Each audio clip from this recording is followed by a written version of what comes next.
नमस्कार, आप देख रहे हैं आज तक। मैं हूं आपके साथ रोहित सरदाना। इस वक्त की सबसे बड़ी खबर आपको बता दें, टर्की और ग्रीस बॉर्डर पर भूकंप के तेज झटके महसूस किए गए हैं। रिक्टर स्केल पर इस भूकंप की तीव्रता 7 तक आंकी गई है और इस भूकंप के साथ साथ ग्रीस में सुनामी ने भी दस्तक दे दी है। भूकंप ने टर्की में भारी तबाही मचाई। इज़मिर शहर में कई जगह इमारतें गिर गई हैं। जो रिपोर्ट्स आ रही हैं उनके मुताबिक टर्की में 4 लोगों की मौत हुई है, जबकि 100 से ज्यादा लोग घायल हो गए हैं। टर्की के स्वास्थ्य मंत्री फाटिन कोका ने कहा कि दुर्भाग्य से 4 नागरिकों ने भूकंप में अपनी जान गंवा दी है। हालांकि मरने वालों का आंकड़ा बढ़ सकता है। जिस तरीके की तस्वीरें वहां से आ रही हैं, उसे देखकर इस बात की आशंका जताई जा रही है। टर्की के तटीय शहर इज़मिर में इमारतें गिर गई हैं। टर्की के मीडिया के मुताबिक इज़मिर के गवर्नर ने कहा कि 70 लोगों को बचाया गया है। भूकंप में इमारतें किस तरीके से धराशायी हुई हैं, उसकी गवाही ये तस्वीरें आपके सामने टेलीविजन स्क्रीन पर दे रही हैं। 7 तीव्रता इस भूकंप की रिक्टर स्केल पर आंकी गई है, जिसने पूरे टर्की को दहला दिया है। और इज़मिर शहर किस तरीके से कांप गया, ये जलजला कितना खतरनाक था, इसका अंदाजा आप इस तस्वीर को देखकर लगा सकते हैं, जिसमें बहुमंजिला इमारत कुछ ही सेकंड्स में पूरी तरह से मलबे में तब्दील होती हुई दिखाई दे रही है। और केवल इतना ही नहीं, तटीय शहर होने की वजह से यहां जब सुनामी ने दस्तक दी है तो पूरे शहर में पानी का सैलाब आ गया है और सब कुछ अपने साथ बहा कर ले गया है। उसकी तस्वीरें भी हम आपको दिखाएंगे, लेकिन उसके पहले जो तस्वीरें आप देख रहे थे वो इमारत के धराशायी होने की तस्वीरें थी। अब ये दूसरी तस्वीर आपके सामने है, जिसको देखकर आप अंदाजा लगा सकते हैं किस तरीके से पूरा शहर एक तरीके से ऐसा लगता है कि पानी में बहा जा रहा है। और इस्तांबुल से हमारे साथ इस वक्त फोन लाइन पर आ गए हैं मोहसिन मुगल, पत्रकार हैं, जिनसे हम और जानकारी ले सकते हैं। मोहसिन जी, अगर आप मुझे सुन पा रहे हैं तो इस वक्त के मौजूदा हालात टर्की में इस भूकंप के बाद के क्या हैं? देखिए, अभी मैं आपसे बात कर रहा हूं तो मेरे पास अभी जो आंकड़े आए हैं, अभी तक 6 लोगों की मृत्यु होने की खबर है और 202 लोग इंजर्ड हुए हैं और 20 बिल्डिंग्स जो कोलैप्स हुई थी उनके आसपास इस वक्त रेस्क्यू और सर्च ऑपरेशंस चल रहे हैं। जो सरकारी सूत्रों के अनुसार हमारे पास फिगर्स हैं, उसके मुताबिक अभी तक कुछ जगहों पे जैसे बहुत सारी एजेंसीज काम कर रही हैं, जिसमें से एक टर्किश रेड क्रेसेंट है और एफैड है, जो सरकारी डिजास्टर मैनेजमेंट एजेंसी है।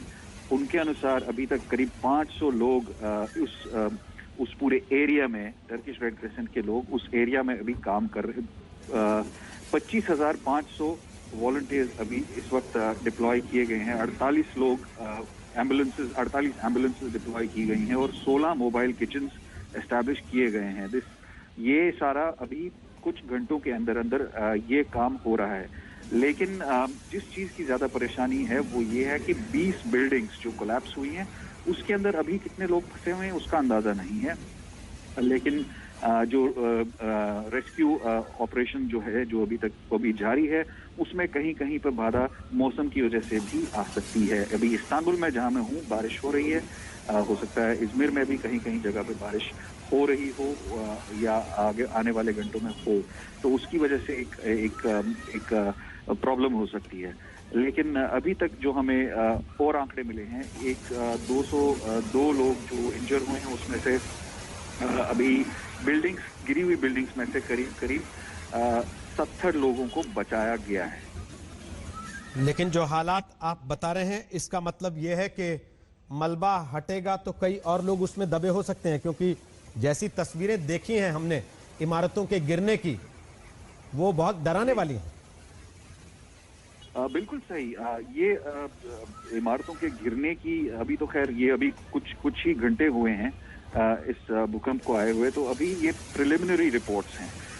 अभी आगे क्या होगा कुछ कह नहीं सकते, लेकिन जो अभी स्थिति नजर आ रही है बहुत ही गंभीर स्थिति है और लगता है कि आने वाले घंटों में ये नंबर्स और भी ज्यादा होंगे और पानी का स्तर जो है वो भी कुछ बढ़ा हुआ है। लेकिन मैं उस पर एक्सपर्ट नहीं हूँ, आपको कह नहीं सकता, लेकिन उसमें भी एक थोड़ी सी अलार्म है, क्योंकि इज़मिर पानी से सटा हुआ है, एजियन सी के साथ सटा हुआ है, तो उसमें देखा जा रहा है कि उसमें भी एक उसकी वजह से भी एक सीरियस सिचुएशन डेवलप हो सकती है आने वाले घंटों में।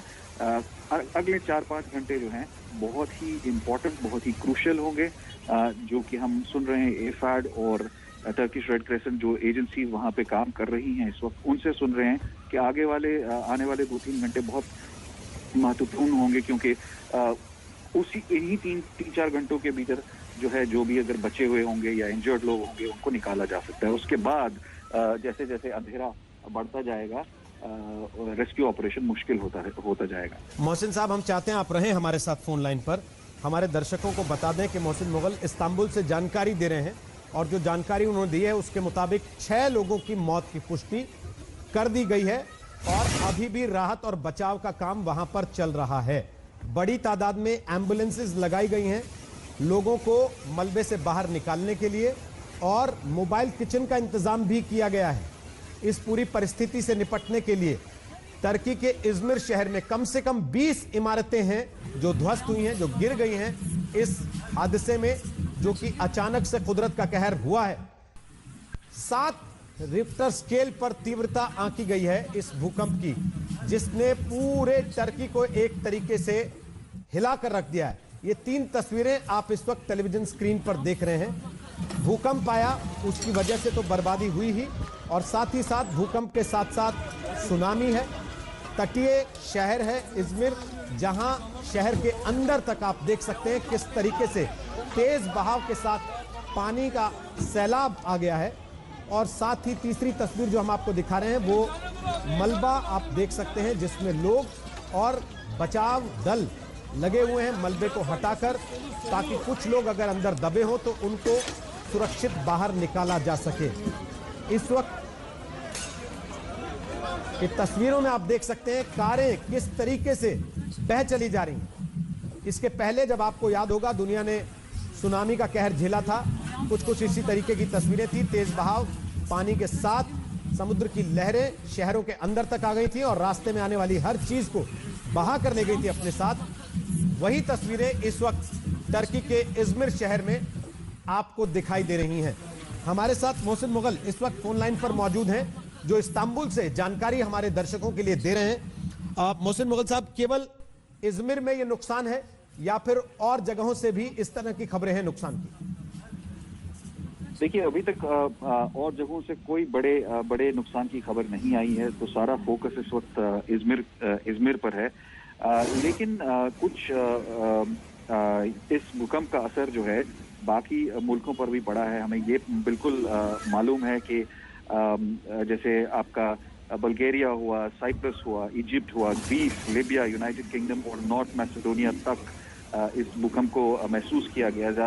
ज़्यादातर इसका सबसे ज़्यादा असर टर्की में इज़मिर पे हुआ है और कुछ हद तक ग्रीस के कुछ आइलैंड्स पे हुआ है, लेकिन ग्रीस से अभी तक किसी नुकसान की कोई बड़ी खबर नहीं है।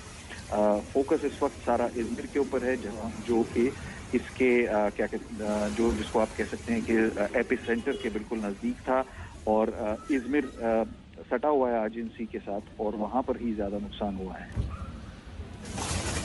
तो तस्वीरें हम आपको दिखा रहे हैं, मोहसिन मुगल जानकारी दे रहे हैं वहां से कि इज़मिर में सबसे ज्यादा नुकसान हुआ है और इज़मिर की ही तस्वीरें इस वक्त आपके सामने टेलीविजन स्क्रीन पर हैं। टर्की और ग्रीस दोनों जगह भूकंप के झटके महसूस किए गए हैं। इज़मिर तटीय शहर है और समुद्र किनारे बसा होने की वजह से सुनामी की तेज लहरों के साथ जो राह में आया वो बह गया है और वो तस्वीरें आपको हम लगातार स्क्रीन पर दिखा रहे थे। देख सकते हैं आप बर्बादी की ये तस्वीरें। भूकंप के बाद 7 रिक्टर स्केल पर तीव्रता आंकी गई है इस समय जो भूकंप आया है उसकी, और इमारतें किस तरीके से धराशायी हुई हैं आप इन तस्वीरों को देखकर अंदाजा लगा सकते हैं। कितनी आबादी है मोहसिन साहब इज़मिर शहर की अंदाजन, और जो राहत और बचाव का काम चल रहा है, आपको क्या लगता है कितना समय लग सकता है ये तय करने में कि कितने लोग सुरक्षित निकाले जा रहे हैं?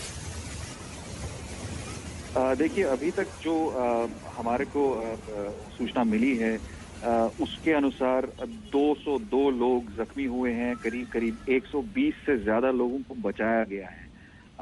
लेकिन देखिए, ये अभी पहले कुछ घंटे हैं, जिसमें अभी जो वॉलंटियर्स हैं या जो टर्किश डिजास्टर मैनेजमेंट की एजेंसीज हैं जो अभी वहाँ पे काम कर रही हैं, वो इस वक्त बाकी लोगों से भी बातचीत कर रही हैं ताकि ये एस्टैब्लिश हो कि बिल्डिंग्स में कौन फंसा हुआ है, कितने लोग फंसे हुए हैं। तो कुल मिलाकर के इस बात का अंदाजा लगाना बहुत मुश्किल है कि इस वक्त स्थिति क्या है, लेकिन मैं आपको ये कह सकता हूँ कि स्थिति बहुत ही गंभीर है, क्योंकि बिल्डिंग्स जैसा कि आप इन वीडियोस में देख सकते हैं ढह गई हैं। 20 बड़ी इमारतें ढह गई हैं और ये इमारतें अलग अलग जगहों पर थी। तो उसके हिसाब से आप अंदाजा लगा सकते हैं कि इस वक्त रेस्क्यू ऑपरेशन या सर्च ऑपरेशन कितना मुश्किल होगा। मैं आपको ये भी कहूँ कि विंटर सर्दियों का मौसम नज़दीक है। यहाँ अंधेरा बहुत जल्दी होता है, इज़मिर में भी अंधेरा बहुत जल्दी होता है, तो वो भी रेस्क्यू ऑपरेशन को स्लो डाउन कर सकता है। इज़मिर में, अगर आप इज़मिर के बारे में जानना चाहते हैं, इज़मिर में एक फैला हुआ शहर है, ज़्यादा पॉपुलेशन भी नहीं है, लेकिन इंफ्रास्ट्रक्चर बहुत अच्छा है, सड़कें बहुत, कनेक्टिविटी बहुत अच्छी है, लेकिन एक मेट्रोपोलिस भी है। तो इस चीज़ का ये है कि कनेक्टिविटी है, तो उसके हिसाब से ये कह सकते हैं कि रेस्क्यू ऑपरेशन बिल्डिंग्स की तरफ या जो भी साइट्स हैं, डैमेज साइट्स हैं, वहाँ तक पहुँच सकता है। लेकिन अब देखना ये है कि वो कितना जल्दी पहुँचता है और लोग कितने उसके अंदर फंसे हुए हैं। जी, तस्वीरें हम अपने दर्शकों को दिखा रहे हैं। मोहसिन मुगल पत्रकार हैं इस्तांबुल से, हमारे साथ लाइन पर और लगातार जानकारी दे रहे हैं। 6 लोगों की मौत हो चुकी है, 120 लोगों को सुरक्षित बाहर निकाल लिया गया है, 202 लोग जख्मी हुए हैं। ये बात मोहसिन मुगल बता रहे हैं और तस्वीरें अपने आप में बयां करने के लिए काफ़ी हैं कि जो भूकंप आया है वो कितना खतरनाक था और भूकंप के बाद जो सुनामी आई है वो कितनी डरावनी है, कितनी भयानक है। इन तस्वीरों को देखकर आप अंदाजा लगा सकते हैं इज़मिर शहर के अंदर तक पानी घुस आया है। रास्ते में आने वाली गाड़ियां, मकानों का सामान, सब कुछ उस पानी के साथ बहा चला जा रहा है। 20 इमारतें कम से कम ऐसी हैं जिनको नुकसान पहुंचा है इस भूकंप की वजह से। ये तस्वीरें अपने आप में उस बर्बादी की कहानी बयान करने के लिए काफी हैं। बहुत बहुत शुक्रिया मोहसिन मुगल।